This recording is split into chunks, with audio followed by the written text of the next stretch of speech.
And another great day in this greatest nation on God's green earth. And what a great day to look at what has been the hottest, most polarizing controversy created by any article about the presidential campaign so far in this 2012 cycle. And it's an article that appeared in an outstanding conservative magazine called The American Spectator. The American Spectator features the work, from time to time, of Jeffery Lord. In fact, he's a contributing editor to The Spectator. He is also a former aide to President Reagan and to the great late Jack Kemp. Jeffery Lord has written an article about the Ron Paul campaign, and believe it or not, he is not a Palestinian.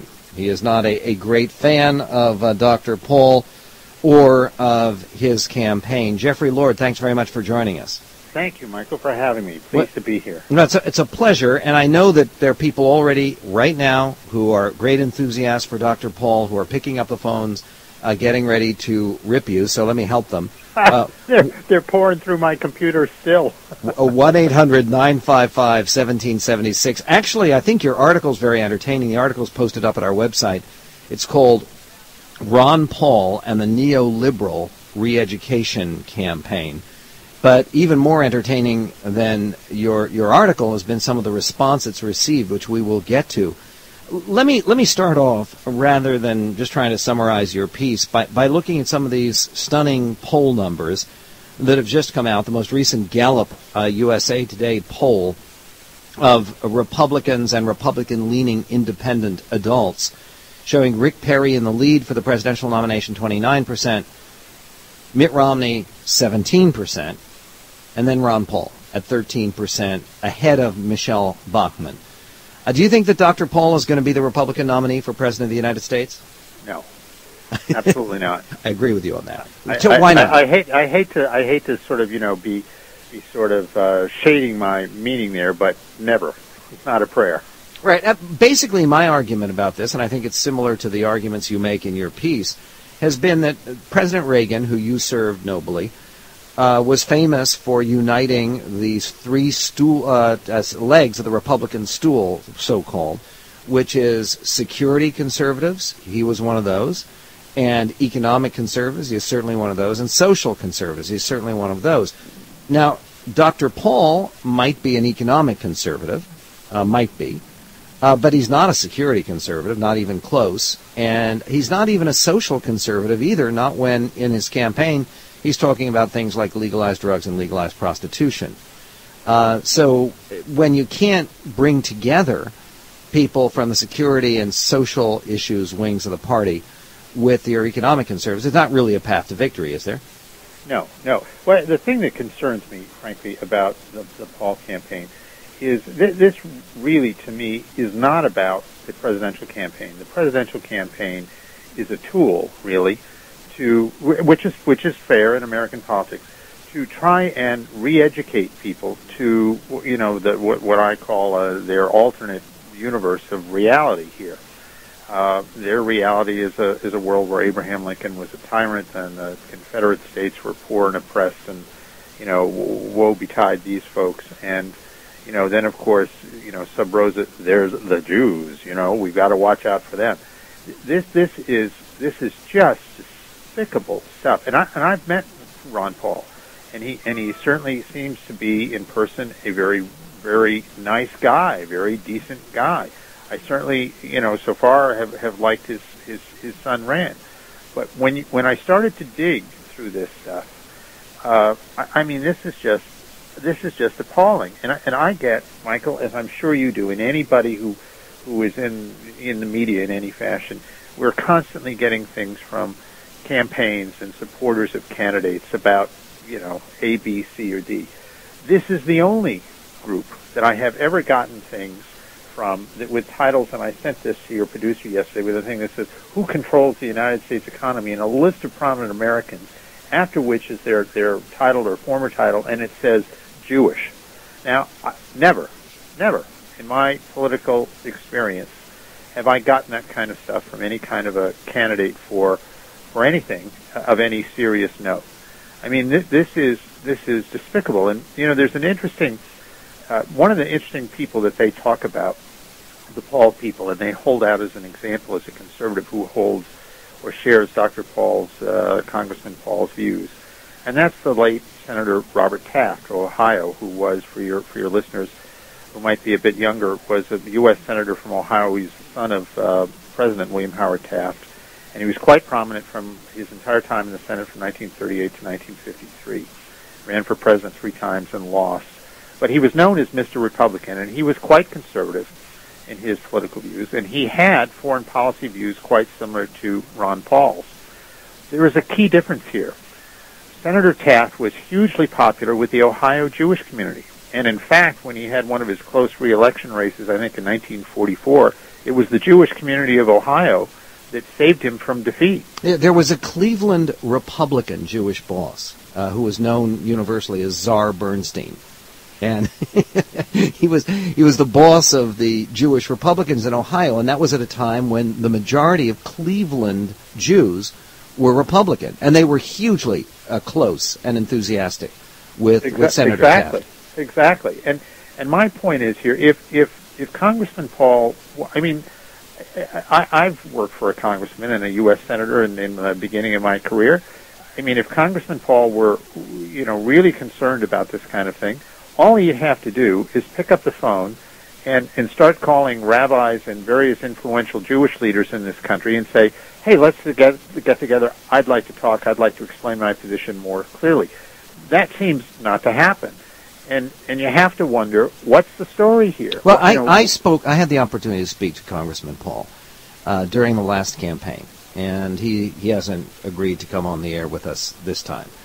And one of the things I spoke to him about off the air was he had his column running for many years with his approval, with a magazine called It's the American Free Press. Yeah, I think that's it. It's AFP, American Free Press.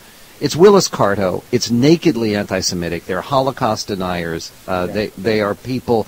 They believe there was a Jewish conspiracy to kill Huey Long, who was one of their heroes, who shouldn't be one of Dr. Paul's heroes. And his column would appear there with approval.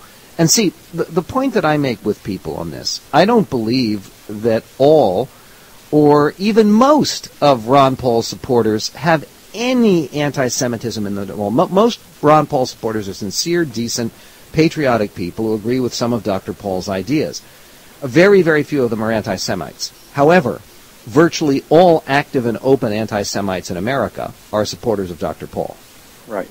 That's about right. I mean, that's the thing that concerns me. And, Michael, you have to be so careful with certain things in history and understanding, and as we speak. I mean, why do we have troops in Afghanistan, and why do we have troops in Iraq? And we can argue all day long about whether we should have them there, not have them there, et cetera, et cetera.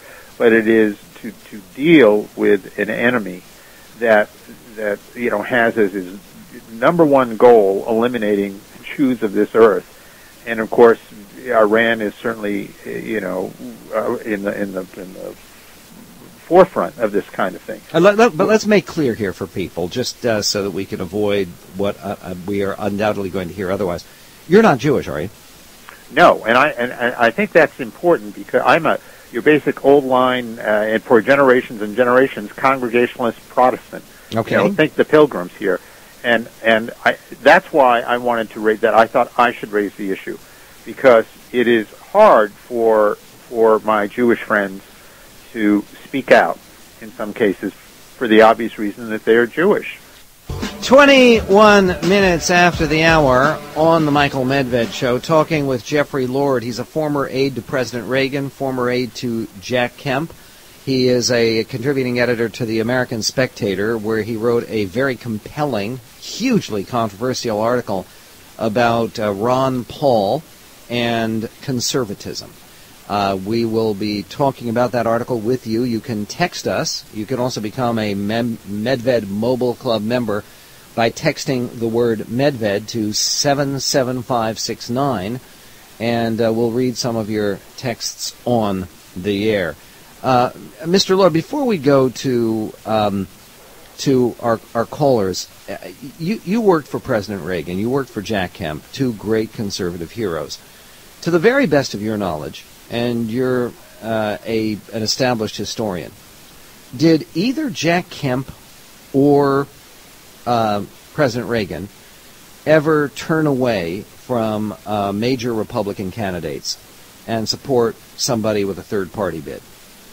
No. As a matter of fact, President Reagan, quite specifically, before he was president, gave a speech to the conservative, the newfound at the time Conservative Political Action Conference, in which he said that he specifically rejected the idea of a third party. This was 1975, and he, after President Ford had taken office and Nixon had resigned and all of this, and the Republicans had been defeated in the 1974 elections. And he said, we definitely should not be doing this, that we should have a very distinct difference. He used the phrase bold colors and not pale pastels for a second party. And he specifically rejected a third party. And then when he lost to President Ford, he lost that nomination fight, he went right out and he campaigned for President Ford. Indeed he did. Indeed he did. And see, that's one of the things that I think supports your thesis. Your thesis is that Ron Paul isn't a normal presidential candidate as we understand it. He's not running to win the presidency. He's running as part of this re-education project in America. A part of the evidence of that, and you don't really go into this in your article, is, do you remember after he lost the nomination last time, he won triumphantly 14 delegates at the convention, do you remember what he did in the general election between McCain and Obama? Frankly, I do not. Okay, he endorsed 4 candidates. He said any of these candidates are acceptable. 4 candidates were Bob Barr, the Libertarian candidate, though he later withdrew that. He endorsed Chuck Baldwin, the Constitutional Party candidate. He endorsed Ralph Nader and Cynthia McKinney. Well, along this line here, what he has an interesting... Cynthia McKinney, of course, being the Green Party candidate, and Ralph Nader being the Ralph Nader left-wing party candidate, endorsed by Ron Paul. Cynthia McKinney, who I believe was over in Libya trying to, make friends with Colonel Gaddafi, as I recall, in one of her later ventures. The interesting thing about Congressman Paul that I have discovered, one of the things that he is saying these days is, George W. Bush wasn't conservative and all this sort of thing. And that, frankly, if you want to look at things like his Medicare prescription plan and all that, maybe there's a discussion to be had there. The problem is, I looked up, in 1988, Ron Paul ran for the Libertarian Party presidential nomination against Russell Means. And for those of your audience who don't remember Russell Means, who I would think is still around, he was a very famous left-wing Indian activist. Yes, he's the voice of Pocahontas' father in the cartoon. Is that right? Yes. Well, gosh, good for him. A little capitalism here. That's great. So he runs against Russell Means, and Russell Means writes in his book, which I happen to have, that Ron Paul ran around and said, and I'm quoting here directly, Reagan. This is 1988, and Ronald Reagan is still finishing his last year in office. Reagan wasn't really a conservative and didn't represent conservative Republicans, quote unquote. So my point is, this seems to be like a political tick, if you will. George Bush today, Ronald Reagan yesterday, and yet, of course, his supporters will say, oh, well, he was a big Reagan supporter. Well, here he is being quoted, flat out by, somebody that was sparring with him for the nomination but supported him. Yeah, and by the way, Ron Paul's endorsement of Cynthia McKinney, the left-wing former Democrat from Georgia, and Ralph Nader, that all occurred after John McCain had selected Sarah Palin as his running mate. And it should be noted, Michael, I think I'm right on this. This is off the top of my head, but I believe that Cynthia McKinney had a bit of a few charges of anti-Semitism. Oh, no charges. She's embraced it. She's openly anti-Israel. And her father, who's a state senator in Georgia, had basically said the same thing. Exactly. Yeah, that the Jews control everything and run the world.